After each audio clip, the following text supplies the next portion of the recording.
Mystic Mishra!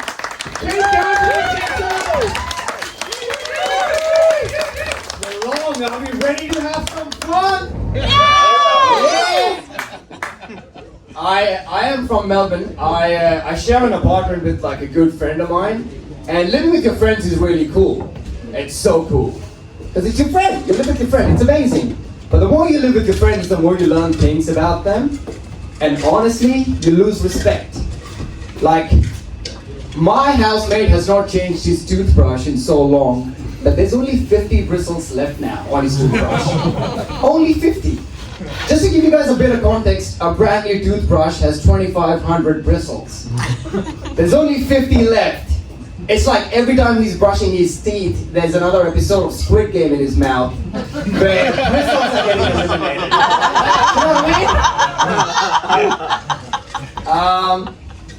And yeah, I don't know if there's any mathematicians in the crowd, but that is a staggering 98% reduction in the number of bristles. I think as a general rule of thumb, if you lose over 90% of anything, I think you should get rid of it.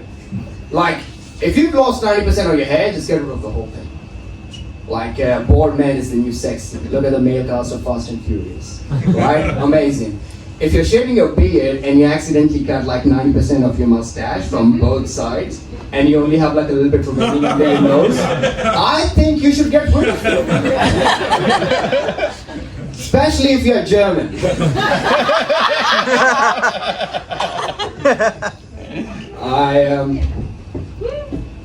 When I was younger, 15 years old, I used to live with my parents because I had nowhere else to go. And one time I was cleaning the house and I found a dildo while cleaning the house. And I was like, this is awkward.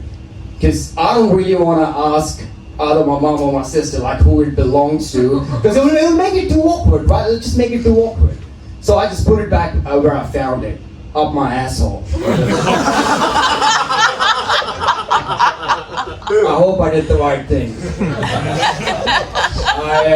I've been addicted to phone. I've been watching a lot of TikTok, and I came across this reel where the guy was a food enthusiast. So he was trying to sell food, and in this particular video, he was trying to sell Palestinian food. This is what he said: "This food is so warm, so comforting. You can taste the history in this food." I don't want to taste Palestine's history in their food. I don't want to taste any country's history in their food. Because every country's history consists of violence, oppression, inequality, and poverty, right? What am I supposed to say after I try that food? Oh, yum! Like, I know there was something missing from my food, I just didn't know it was the pain and suffering of a child soldier from Africa. You know what I mean? Like, people should never try and sell food by saying you can taste the history of their country. Like, that's the point. That's the message I'm trying to get across.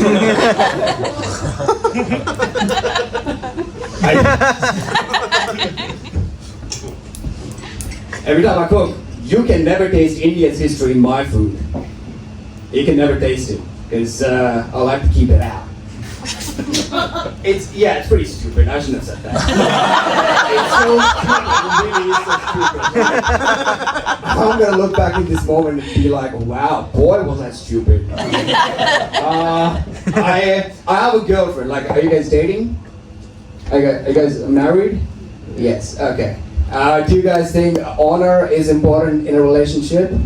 Yes, honor I think is very important in a relationship. And me and my girlfriend, we have honor in our relationship because every time we are having sex, I always come honor. I'm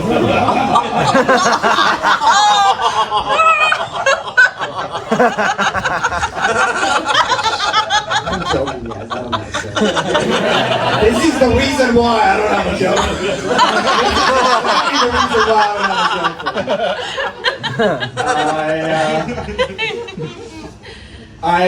2023 just finished. It was a great year. One thing I did a lot in 2023 was go to a lot of gender reveal parties.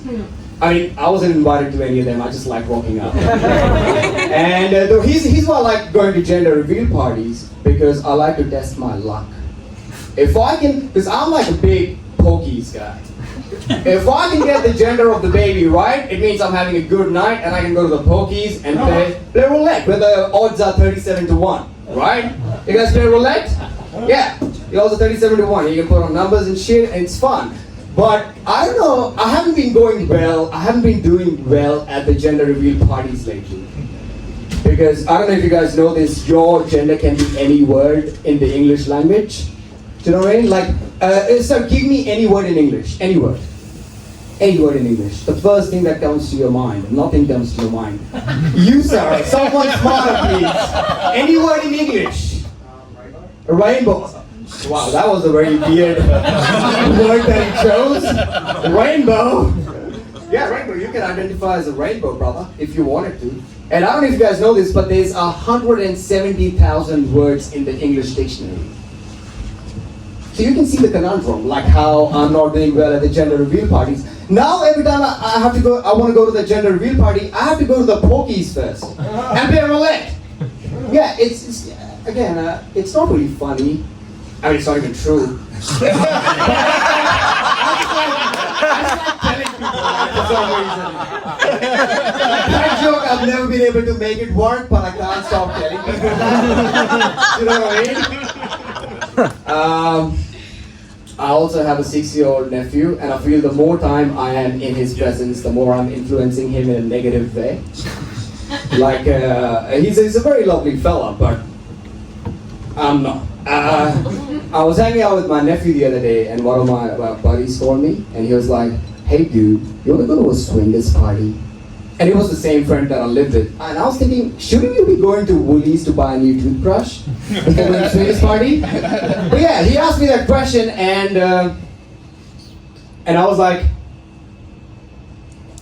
fine, sure, I'll go. But the problem was my nephew heard that, and immediately he was like, "Oh, can I please come too?" Because kids, when they hear you're going somewhere, they always want to come with you, right? So I'm like, and in my head I'm thinking, he's a child. He probably thinks swingers party is like you go to a park and you play on swings. So I'm like, of course he can come to the swingers party. So I take him to the park, and he's ever so grateful because his parents are really busy and I take him places. And he goes, "Uncle Abi, you are the best. I am so excited to be here, but where are all the fucking bitches?"